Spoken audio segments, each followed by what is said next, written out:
विधान परिषदेमध्ये काल शेवटच्या सत्रामध्ये ज्यावेळेस माननीय उपसभापती नीलमताई चेअरवर बसलेल्या होत्या त्यावेळेस माननीय सदस्य परिणय फुके साहेबांनी एक अत्यंत गंभीर बाब लक्षात आणून दिली होती।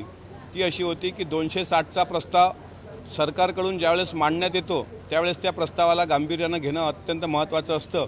पण ज्यावेळेस दरेकर साहेब तो प्रस्ताव मांडत होते त्यानंतर ॲडव्होकेट परब साहेबांनी उत्तर द्यायला सुरुवात केली। तिथपर्यंत सुद्धा ना कुठले मंत्री ना कुठले तिथं त्यांच्या मंत्र्यांचे सचिव त्या ठिकाणी अधिकारी हे उपस्थित नसणं म्हणजे विधान परिषदेसारख्या वरिष्ठ सभागृहाला जर मंत्री किंमत देत नसतील तर मग त्या विधान परिषदेचा सुद्धा काय उपयोग किंवा सदस्यत्वाचा सुद्धा काय उपयोग, अशी एक साधारण खंत आम्ही माननीय उपसभापतींकडे व्यक्त केली। तिसरा एक मुद्दा होता की जे आयुध विधिमंडळामध्ये आम्ही वापरतो त्यामध्ये विशेष उल्लेख आहे, औचित्याचा मुद्दा आहे, 93चा अन्वय चर्चा आहे, 101 अन्वय चर्चा आहे, लक्षवेधी आहे, क्वेश्चनावर आहे, याची कुठलीही उत्तरं आम्हाला 2-2 वर्षापर्यंत प्राप्त होत नाहीत। त्यामुळे किती ढिसाळ कारभार अधिकाऱ्यांचा चाललेला आहे याबाबत स्वतः आम्ही तक्रार केली आणि त्यावर आज गटनेत्यांच्या बैठकीमध्ये आम्हाला सर्व सदस्यांना बोलवून माननीय नीलमताईंनी त्या ठिकाणी समाधान करण्याचा शब्द आम्हाला दिला आहे। थोड्या वेळानंतर आम्ही माननीय मुख्यमंत्र्यांकडे आणि माननीय सभापतींकडे हा विषय मांडणार आहोत। विधान परिषदेला जर एक वेगळी गरिमा असेल, विधान परिषदेची एक वेगळी प्रतिमा असेल, विधान परिषदेचं एक वेगळं अस्तित्व असेल तर विधानसभेमधले सदस्य जे मंत्री आहेत ते याला गांभीर्यानं घेत नाहीत। ही जी काही आमची खंत आहे याला उत्तर सरकारकडून येणं अपेक्षित आहे।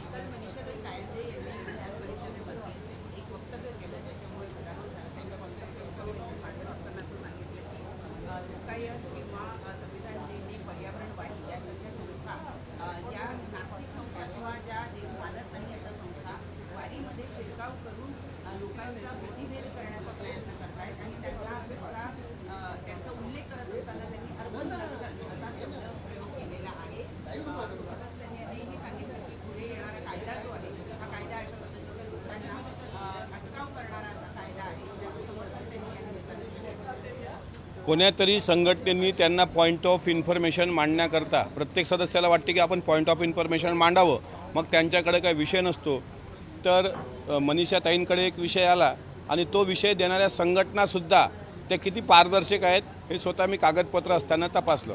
आता लोकायत, संविधान काय म्हणतो तुम्ही, संविधान वारी किंवा पर्यावरण वारी, पर्यावरण हाही विषय संतांचा आहे, संविधानाचा गाभा संत साहित्य आहे आणि पथनाट्यातून जर अंधश्रद्धेच्या विरुद्ध जनजागरण कोणी दिंडीमध्ये करत असेल तर हाही संविधानाचा, हा सुद्धा वारीचा विषय आहे। राहिला प्रश्न आस्तिक आणि नास्तिक असण्याचा, संत गाडगे महाराज हे नास्तिक होते पण संत होते आणि वारकरी होते, त्याच्यामुळे आम्ही आस्तिक आहोत की नास्तिक आहोत हे ठरवण्याचा कोणालाही अधिकार नाही। पंढरीच्या वारीमध्ये खट नट यारे शुद्ध होऊन जारे आणि दौंडी पिटी व्हारे चोखा मेळा असा चोखोबाचा अभंग आहे।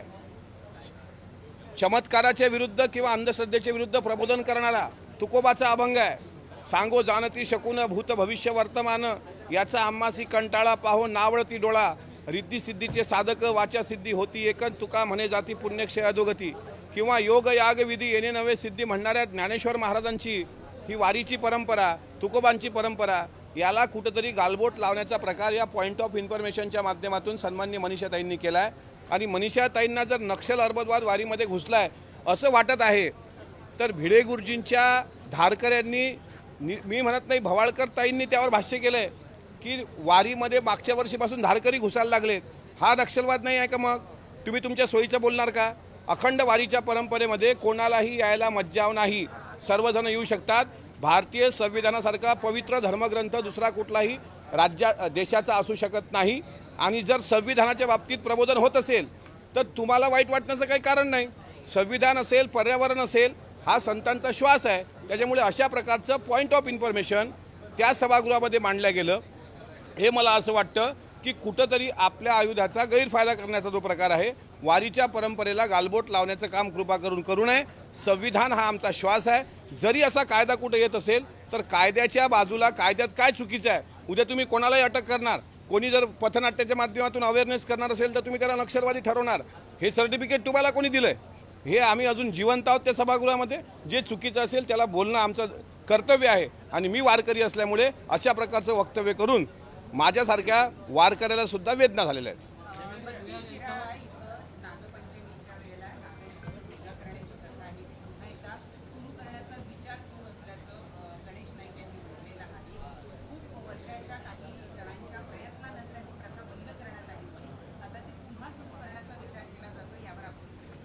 बत्तीस शिराळा हे गाव नागपंचमीकरता ओळखलं जाते. स्वतः नागरे पाटलांचं ते गाव आहे. तिथली ती प्रथा परंपरा नागपंचमीची आहे. फक्त प्राण्यांना त्रास होऊ नये असे जे काही कायदे निघालेले आहेत. आता पूर्वी घरात लोक पोपटसुद्धा ठेवायची, आता त्यावर बंदी आहे. असे काही कायदे निघाले, त्या कायद्याला अनुसरून कायद्याच्या चौकटीत राहून जर नागपंचमीची प्रथा परंपरा सरकार सुरू करत असेल तर मग स्वागत करायला हरकत नाही. पण अशा प्रकारे आता सापाला जीवदान देणारे सर्पमित्र पण आपण बघतो. पण सापाच्या जीवाशी खेळ होऊन जर काही प्रथा परंपरा असतील आणि त्या नियमबाह्य असतील तर त्या प्रथा परंपरेच्या बाबत सरकार म्हणून सरकार विचार करणार.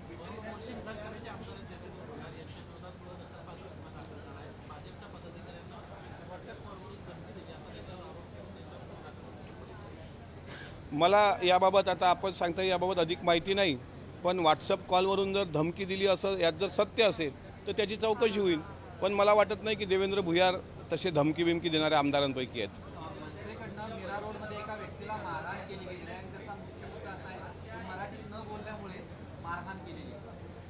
मराठी भाषा ही आपली मातृभाषा आहे, तिचा सन्मान झाला पाहिजे. पण ती बोलल्या गेली पाहिजे यासाठी सुद्धा सन्मानानं काउन्सिलिंग झालं पाहिजे. की एखादा आपला बांधव आहे तो उर्दू बोलतो, हिंदी बोलतो, इंग्रजी बोलतो, पण त्यांनी मराठी बोलावं याच्याकरता मी त्याच्या कानावर मारावी, ही गुंडागर्दी झाली, हा दहशतवाद झाला. तुम्ही प्रेमानं समजून सांगा. प्रेमानं जर तुम्ही सांगितलं तर ते मराठी भाषा शिकतील. पण तुला हे शिकावंच लागेल, तुम्ही मारत असाल तर याचं कोणी समर्थन करत नाही. शेवटी लोकशाही आहे. लोकशाहीमध्ये कोणी अशा प्रकारे वागणं हे मला असं वाटतं लोकशाहीला धरून नाही. दोन्ही ठाकरे बंधूंचा विजयी मेळावा आहे 5 तारखेला, त्याची जय्यत तयारी सुरू झालेली आहे. कसं बघताय दोन्ही ठाकरे बंधू एकत्र येतात? नाही, मी असंच बघतो की दोघंही एकत्र येत असतील तर त्यांना शुभेच्छा द्या. दिशा सालियन प्रकरणामध्ये नवा ट्विस्ट आलेला आहे. पोलिसांनी एक प्रतिज्ञापत्र दाखल केलं आहे कोर्टामध्ये. त्यामध्ये असं म्हटलं आहे की हा घातपात नाही आहे, आत्महत्याचा आहे. तरी आरोप जे आदित्य ठाकरेंवरती होत होते त्यामध्ये कुठेतरी आदित्य ठाकरेंवरती घातपातामध्ये सहभागी असल्याचा आरोप. क्लीन चिट नाही हो, क्लीन चिट नाही म्हणता येणार. सरकारकडून SIT गठीत झाली आणि SITनी तो निर्णय दिला की दिशा सालियन प्रकरणात ना कुठं लैंगिक अत्याचार झाला ना कुठं तिचा घातपात झाला.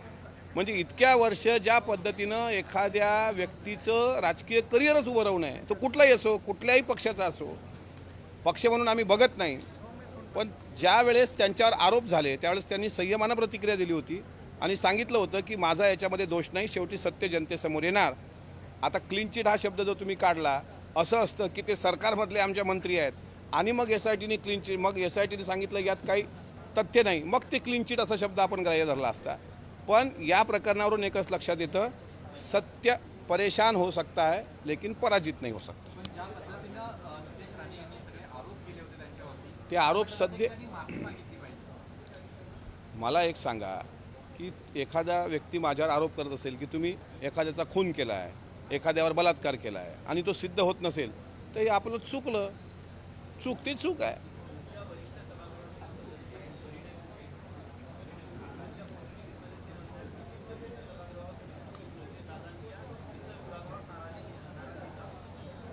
नाही, मी स्वतः सभागृहामध्ये होतो, त्यांचं ऑन रेकॉर्ड आहे.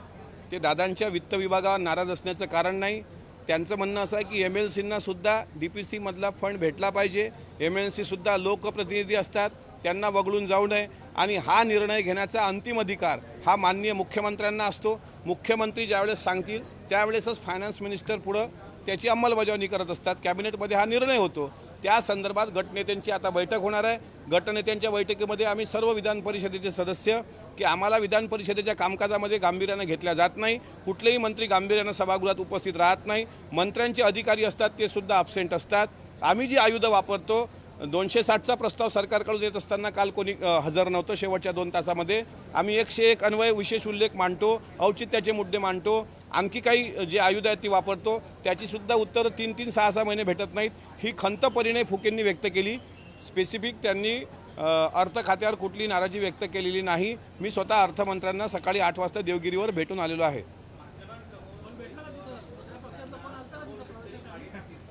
हां,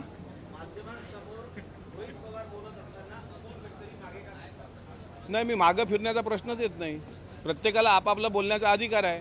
फक्त माझ्या पक्षाने मला एक संस्कार आणि शिष्टाचार शिकवला आहे आणि पक्षाने शिकवण्याच्या पूर्वी मला माझ्या जन्म देणाऱ्या वडिलांना शिकवलेलं आहे की जर कोणी व्यक्ती समोर आपल्याला ओव्हरटेक करून जाण्याचा प्रयत्न करत असेल तर आपण आपल्या गाडीला ब्रेक लावून बाजूला थांबावं. त्याच्यामध्ये कोण मोठा कोण लहान हे सिद्ध होत नसतं आणि घाबरण्याचा काही प्रश्नच येत नाही. आदर ठेवणं हा भाग वेगळा आणि घाबरून पळून गेलो आहे का मी कुठं, काही प्रश्नच येत नाही. मैं खुले दिल का और साफ दिल का इंसान हूँ. जो मुझे अच्छा लगता है वो मैं करता हूँ. माणिकराव कोकाटेंवर आरोप केलाय. माणिकराव कोकाटेंना त्यांनी जॅकेट मंत्री असं नाव ठेवलेलं आहे आणि त्यांनी असं सांगितलंय की त्यांचं असं म्हणणं आहे की जॅकेट मंत्री फक्त याचाच विचार करतात की आज दिवसभरात कोणतं जॅकेट घालायचं. शेतकऱ्याचा सदरा फाटलाय त्याचा विचार मात्र त्यांना येईल. असं आहे, माणिकराव कोकाटेंनी जॅकेट घालावं की सदरा घालावा हा शेवटी कृषी मंत्र्यांचा अधिकार आहे. तो कृषी मंत्र्यांचा आहे. आमच्या पक्षाच्या नेते आदरणीय अजितदादा ठरवतील ना कृषी मंत्र्यांनी काय केलं पाहिजे. दुसरे आरोप प्रत्यारोप करत असतात. काल सुनील शेळकेंवर आरोप केले संजय राऊतांनी, त्यापूर्वी राहुल कुलांवर आरोप केले होते. आता यांना सकाळी 8 वाजता कोणीतरी ब्रीफिंग पाठवतं की काय बोलावं. मग तुमचं पोडियम खाली असताना ते येऊन त्यांची वायफळ बळबळ करतात. ते थोडा वेळ 12 वाजेपर्यंत बातम्या चालतात. आता आज काही मुद्दा नव्हता बोलायला तर त्यांनी जॅकेटचा मुद्दा काढला कृषी मंत्र्यांच्या. मग काल लातूरमध्ये जे 2 शेतकरी जुंपल्या गेले नांगराला, पाठवायची होती 5-10 लाख रुपये मदत, ते औदार्य का नाही दाखवता आलं. शेवटी काहीतरी सरकार बाह्य राहून पण मदत करता येते साहेब शेतकऱ्याला. सरकार असलंच पाहिजे असं नाही. जर शेतकऱ्याबद्दल कळवळा असेल ना आणि मदत दिल्यानंतर त्याचा गवगवा पण करायचा नसतो. त्यांनी सांगावी त्यांच्याकडे आहे ना भरपूर देण्यासारखं, जावं शेतकऱ्यांना बोलवावं, फोन करावा. तसं जर तुम्ही चमकोगिरी करता करता फोन करता की काय आजोबा काय परिस्थिती होती की बैल नाहीत का, मी माझ्या बगीच्यातली माझ्या घरची एखादी बैलजोडी पाठवतो, काही बियाणं पाठवतो आणि त्याची ॲडव्हर्टाईज पण करू नका कुठे, जर शेतकऱ्यांबद्दल कळवळ आहे तर. मंत्री काय जॅकेट घालतात यापेक्षा शेतकऱ्याच्या अंगावरची जी काही फाटकी कापडं आहेत ते तुमच्याकडे आहे ना परमेश्वरांनी दिलेलं भरपूर, त्यातलं थोडंसं द्या. आदरणीय पवार साहेबांचा काहीतरी आदर्श घ्या. काहीतरी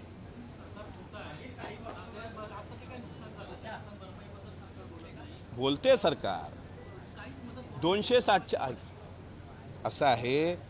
विधिमंडळाचं अधिवेशन व्हायला अजून 18 तारीख यायला वेळ आहे. पुरवणी मागण्या मांडल्या गेलेल्या आहेत आणि शेतकऱ्यांच्या बाबतीत जे काही विषय असतात ते आम्ही मांडतोय. सरकारचं उत्तर तर ऐकू द्या ना. सरकारने जर त्यात काही तोडगा काढला नाही तर आम्ही सरकारला विचारणारच आहे. आता सरकारमध्ये असो की नसो पण शेतकरी म्हणून माझं काही कर्तव्य आहे ते मी विचारणार.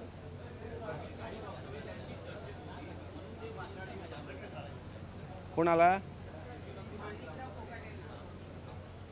हेच ठरवतील, कोण वाचाळवीर आहे हेच ठरवतील. बरं आपण किती, तुम्ही एक बोट दुसऱ्याकडे दाखवताना आपली 3 बोटं आपल्याकडे पण असतात. म्हणजे काय म्हणता येईल त्याला, बुरा जो देखन मैं चला बुरा न मिलिया कोय, जो दिल खोजा आपना मुझसे बुरा ना होय. स्वतःचं आत्मपरीक्षण करून त्यातून ठरवावं कोण वाचाळवीर आहे.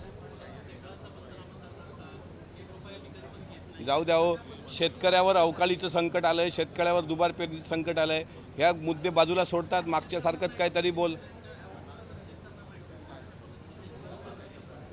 ज्या ज्या वेळेस चुकीचं आम्ही बबनराव लोणीकर साहेबांच्या वक्तव्याचा निषेध केला ना, सांगितलं की शेतकरी विरोधी वक्तव्य आहे. कोकाटे साहेबांच्या एका वक्तव्याचा निषेध केला. पण आता यांना ज्या पद्धतीनं ते रंगवायचं आहे तसं चित्र मुळात नाही आहे. एखाद्याचं बोलण्याचं आपापली ही असते, तुम्ही फार वैचारिक आहात याचा अर्थ सगळंच तुमच्यासारखे असावेत असं त्यांनी सोडून द्यावं.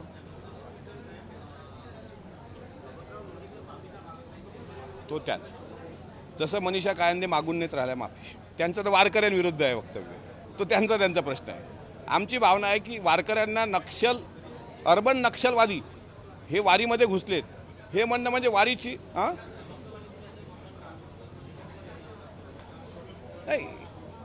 त्यांनी जे काही वक्तव्य केलेलं आहे ते वारीच्या संदर्भात आहे.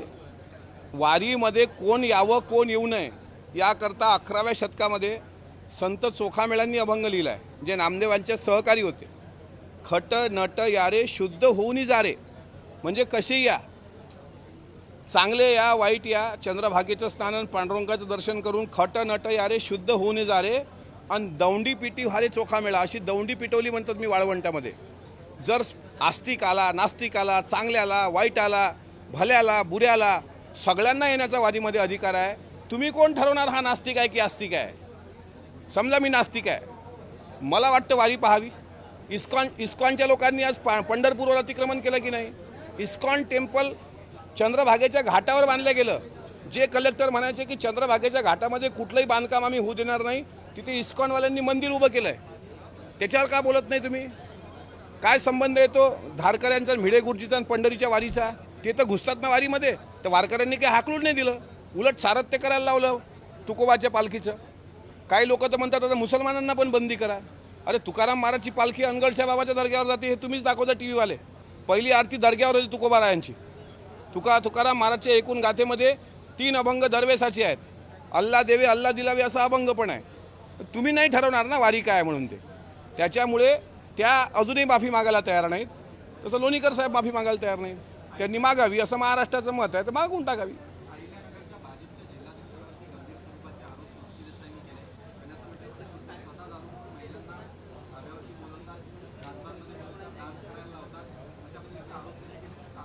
कुणी केले आरोप?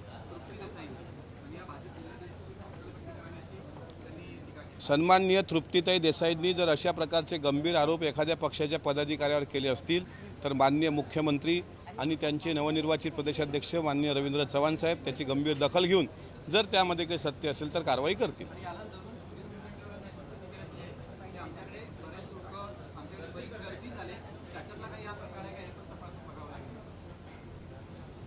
सुधीर भाऊंनी अशा वेळी असं वक्तव्य का केलं असावं, हा सुद्धा चिंतनाचा विषय आहे.